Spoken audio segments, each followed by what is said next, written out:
pencapaian Bulog di tahun 2025 ini prestasinya cukup luar biasa ya. Dan bahkan mendapat apresiasi dari Bapak Presiden maupun para Menteri, yang mana pencapaian tersebut berdampak kepada swasembada pangan nasional.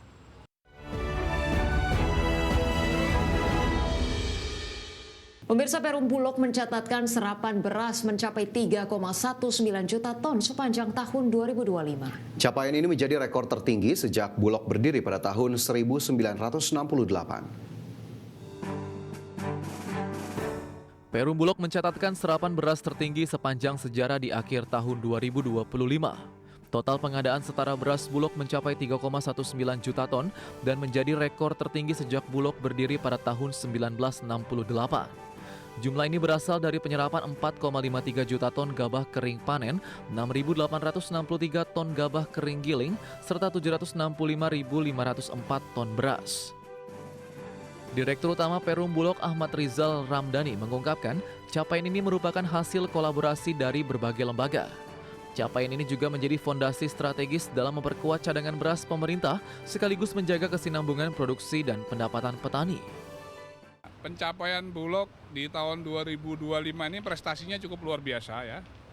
Dan bahkan mendapat apresiasi dari Bapak Presiden maupun para Menteri, yang mana pencapaian tersebut berdampak kepada swasembada pangan nasional. Dan ini disampaikan oleh Bapak Presiden di forum-forum internasional, bahkan maupun lokal. Ini semua tercapai berkat kerja bersama. Selain beras, Bulog juga mencatat pengadaan jagung dalam negeri sebesar 101.968 ton, yang terdiri dari 101.770 ton melalui skema PSO dan 198 ton komersial. Jakarta, Tim Liputan, IDX Channel. Pemirsa, terima kasih Anda masih bersama kami di awal tahun 2026 ini. Indonesia secara resmi memenangkan bidding kepemilikan hotel di kawasan Mekah, Arab Saudi. Hotel Novotel Takher Mekah berjarak 2,5 km dengan Masjidil Haram ini resmi dimiliki Indonesia setelah pemerintah Arab Saudi memutuskan Indonesia sebagai pemenang bidding.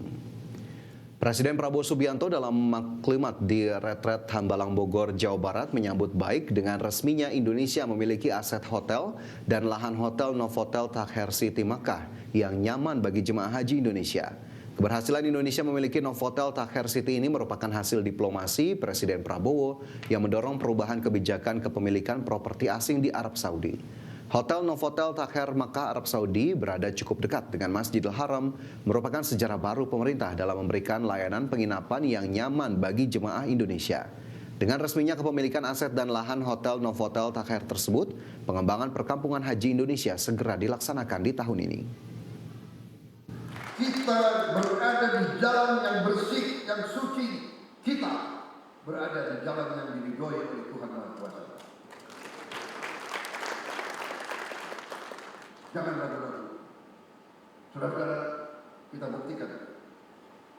Kalau niat kita bersih, niat kita tidak mencuri uang rakyat, kita berbuat untuk kepentingan rakyat, kepentingan bangsa kita, keselamatan bangsa kita tidak perlu. Pemerintah Kerajaan Arab Saudi telah mengesahkan undang-undang yang memperbolehkan kepemilikan tanah dan properti oleh negara asing.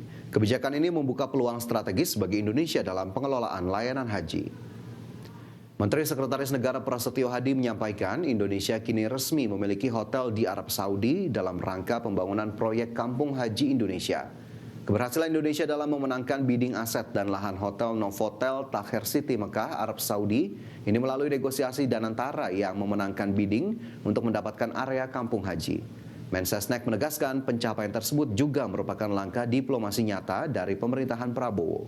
Di mana akuisisi Novotel Takher City Mekah ini merupakan upaya pengembangan perkampungan haji Indonesia yang ditujukan untuk menyediakan fasilitas terintegrasi yang lebih nyaman dan efisien bagi jemaah haji asal Indonesia. Lokasi kawasan tersebut sangat strategis, hanya berjarak 4,5 km dari Masjidil Haram. Keberhasilan pemerintah Republik Indonesia untuk pertama kalinya kita bisa memiliki kampung haji di Arab. Jadi Bapak Rosan melaporkan bahwa kita telah memenangkan bidding dan kita telah sekarang memiliki hotel sendiri di Mekah yang ini atas diplomasi yang luar biasa dari Bapak Presiden, sehingga untuk pertama kalinya pemerintah Arab Saudi merubah aturan untuk sebuah negara bila bisa memiliki aset di Arab Saudi. Saya kira itu menjadi salah satu kado bagi bangsa Indonesia dan bagi umat.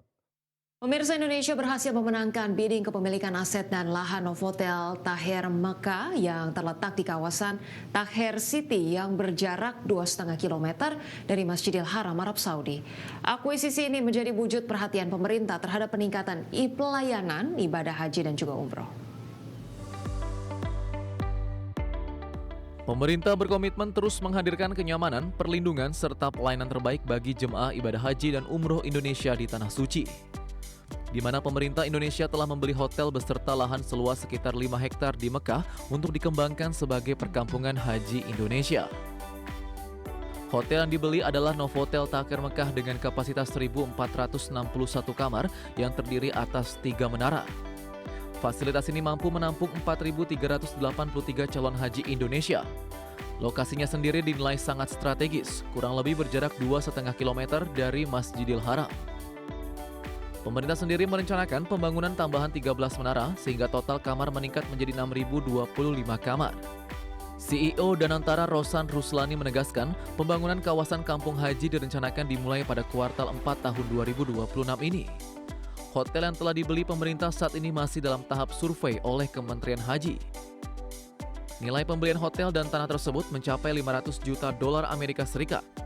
Rencana pengembangan lanjutan berupa pembangunan 13 menara tambahan serta pusat perbelanjaan diperkirakan membutuhkan investasi sekitar 700 hingga 800 juta dolar Amerika atau setara 13,34 triliun rupiah. Keberhasilan ini menjadi wujud perhatian pemerintah terhadap peningkatan pelayanan ibadah haji dan umroh. Pemerintah berkomitmen terus menghadirkan kenyamanan, perlindungan, serta pelayanan terbaik dengan fasilitas yang terintegrasi, lebih nyaman dan efisien bagi jemaah haji asal Indonesia di Tanah Suci. Tim Liputan IDX Channel. Badan Pusat Statistik melaporkan produksi beras nasional sepanjang 2025 menunjukkan peningkatan signifikan. Berdasarkan hasil survei kerangka sampel area amatan November 2025, produksi padi yang dikonversikan menjadi beras untuk konsumsi pangan penduduk pada November 2025 diperkirakan mencapai 1,85 juta ton beras. Angka tersebut meningkat sekitar 0,05 juta ton. Badan Pusat Statistik melaporkan produksi beras nasional sepanjang 2025 menunjukkan peningkatan signifikan. Berdasarkan hasil survei kerangka sampel area amatan November 2025, produksi padi yang dikonversikan menjadi beras untuk konsumsi pangan penduduk pada November 2025 diperkirakan setara dengan 1,85 juta ton beras. Angka ini meningkat sekitar 0,05 juta ton atau 2,83% dibandingkan November 2024 yang tercatat 1,8 juta ton beras. Peningkatan tersebut terjadi di tengah potensi produksi beras pada Desember 2025 yang diperkirakan sebesar 1,45 juta ton dan potensi produksi Januari-Februari 2026 yang mencapai 4,78 juta ton beras. Dengan memperhitungkan realisasi dan potensi produksi tersebut, total produksi beras sementara sepanjang Januari hingga Desember 2025 diperkirakan sekitar 34,71 juta ton. Jumlah produksi beras ini naik sekitar 4,09 juta ton atau 13,36% dibandingkan produksi beras sepanjang Januari hingga Desember 2024 yang tercatat sebesar 30,62 juta ton. Kenaikan produksi beras sejalan dengan bertambahnya luas panen padi secara nasional. Berdasarkan hasil survei KSA November 2025, realisasi luas panen padi pada bulan tersebut mencapai 0,57 juta hektar. Angka ini meningkat sekitar 0,02 juta hektar atau 3,56% dibandingkan November 2024 yang sebesar 0,55 juta hektar. Tim Liputan IDX Channel.